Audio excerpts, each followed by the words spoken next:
Well, thank you all for coming. And can you hear me all right at the back? I'm a bit raspy. So direct democracy. We've just had a depressing talk about, the over-control of the state and the super state that's beyond our state.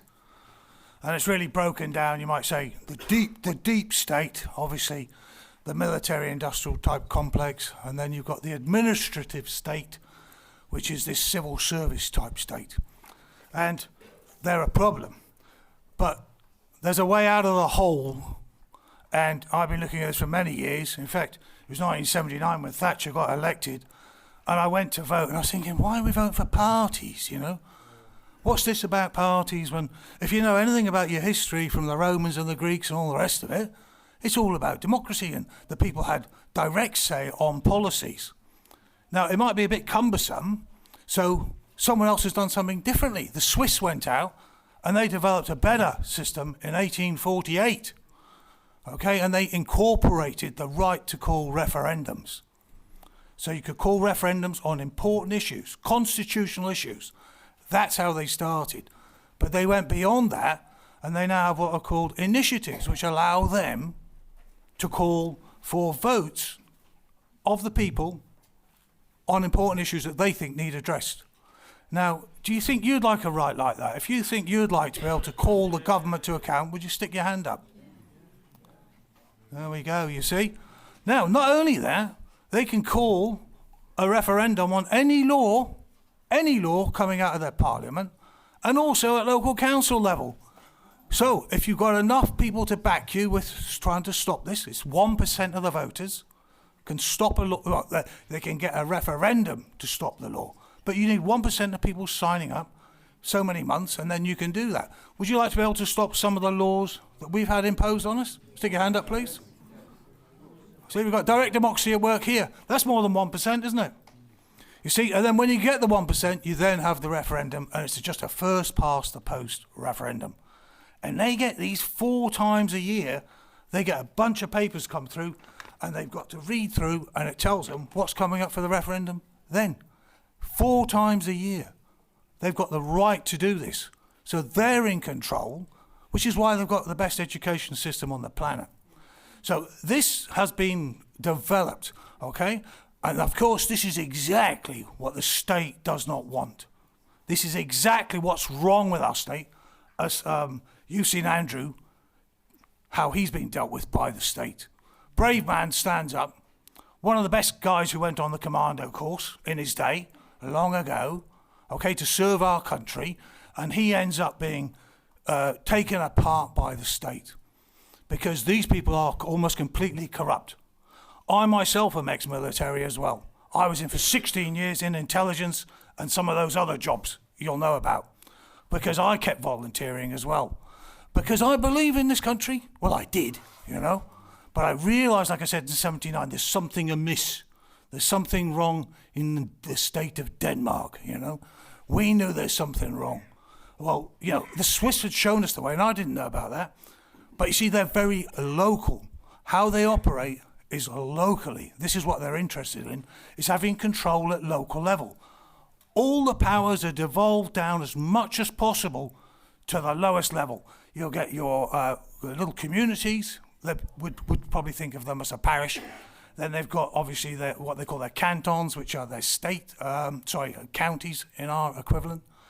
And at each of these levels, they control the state as much as possible, and everything is pushed down to the bottom so that the people have direct control over as many of the items that you want control over as possible. So you are in charge. This has been trialled since 1848. It's nothing new. It's been trialled for a long time. It's been going exactly as long as communism, because that's when the Communist Manifesto was put out. So do you want to live, please? If you want to live in China or Switzerland, would you put your hands up for China, please? China or Switzerland? Oh, no, we got one here. We've got a little Marxist here with us, a Marxist-Leninist. Sorry. So it's up to you. Who'd rather Switzerland?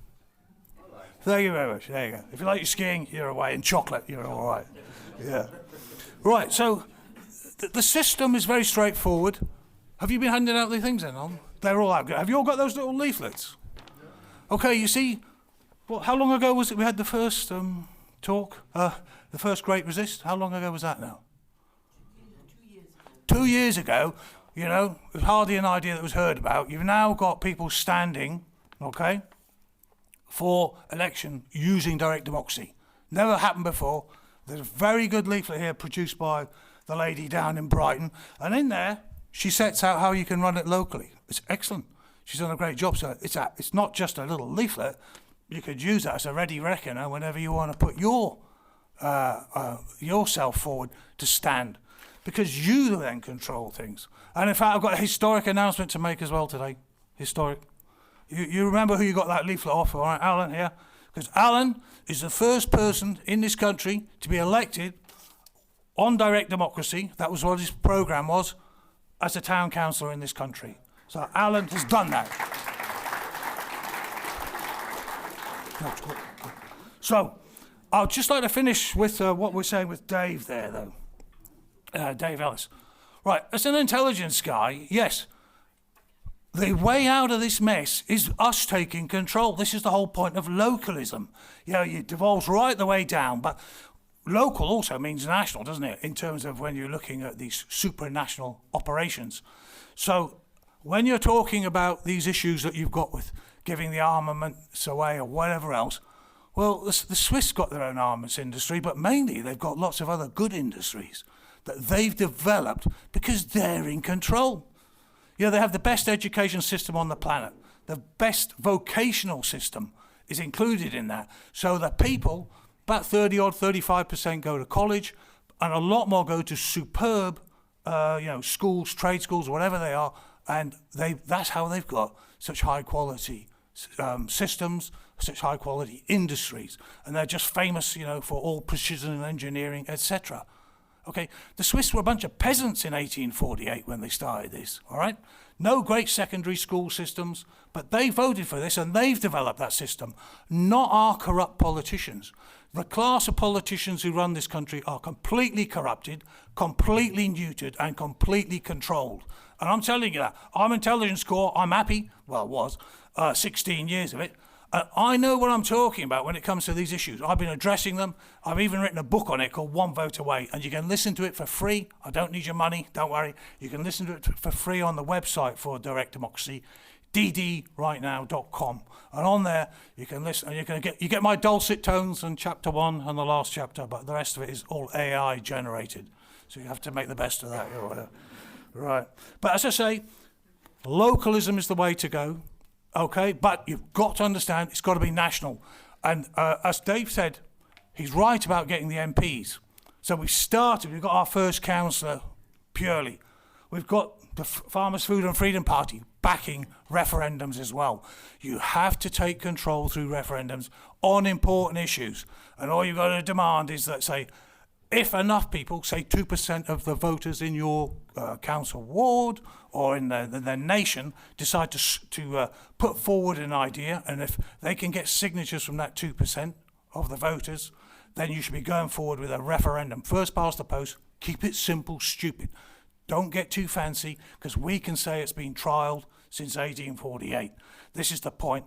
And I think that I'll end on this before I go on to Allan. The greatest constitutional lawyer in our history is a guy called A.V. Dicey. I don't know if any of you know that name. Right. Victorian lawyer, famous. Gladstone was waving his book around in Parliament when he put out his introduction to the law of the Constitution. So this guy, he looks at them then, 1890s, and he goes, they're all crooks, aren't they? He realised. 1890s, and he came out backing the referendum. And he said, if you get the referendum, and then you try and get rid of it, there'll be a revolution. He understood the power because he'd seen it working already in Switzerland. And that's what we've got to do. Understand the power of referendums and you, the people, and doing this locally. So, on that note, I'll hand us over to our first powerful direct democracy advocate. Thank you very much. Allan Shipham. Thank you. Thank you, everyone. Welcome to our community. We've been doing these, as I said, for 2 years now, and I was one of the people sitting out there 2 years ago, so it can happen to you. Anyone who thinks democracy is voting for someone every 4 years, 5 years, isn't firing on all thrusters. Yeah, we've got to watch this from the ground, and we've got to manage it, because this is our country. This is our taxes that we're paying. So I have been banging the drum for direct democracy. I've spoken at a couple of events before. The brilliant thing is, because this is local, we can do it our own way in our own areas. So I've seen Georgia's plan. What I proposed on my leaflet in these last elections that we had, I was lucky we were having one in Northamptonshire where I live, is I won't make any promises about potholes and NHS and everything like that, because I couldn't do it anyway, not as a town councillor. But what I could do is say I will form a local residents association, which links in with Cassie speak with us before, and then from that local residents association, which is based on your electoral ward. This is the difference. In the past, it might have been a community of a few streets who had a particular roundabout they wanted sorting out, or things like that. If we base it on the electoral ward, then when we get results through direct democracy, has been said, we can take that then to the councillors and to the MP and say, this area here isn't happy about this. Or, you know, this area here is supporting you 100% with what you're saying right now. Because it works both ways. And then I can go into the council chamber now. Well, I fancy saying something like that. I can go in the council chamber, and when we're taking a vote on something, like, you know, a broadcast tower or whatever it is, something that's going on, we're going to learn a lot of things.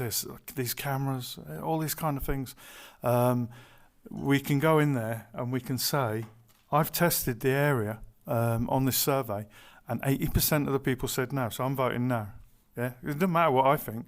I can influence it. I can say, well, let's have a look at it. Remember the Leave referendum? You know, we had meetings, we had people in the street, people knocking on doors. We can communicate with other people and hear both sides of the argument. So, you know, if we're going to have a vote, we'll properly research it. Then we'll go in educated with the right answer, and then you can check how your councillors have been voting. We all wish, like, you know, we can vote for these political parties and they're going to make a change. No disrespect, I'm sure we're going to have a lot of success with this. But we've heard from Andrew Bridgen, you know, the kind of things that are going on. We've heard from Mark, all this, David,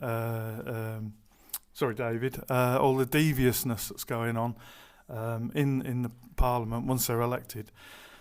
If an area, imagine we all live in the same area, the same community, and we don't want something, yeah, if we say no, it's not going to happen, because the minute the bulldozer pulls up, or they start erecting this tower, or convert a building for multiple occupancy, whatever it is, you know, the people have said no, it can't happen.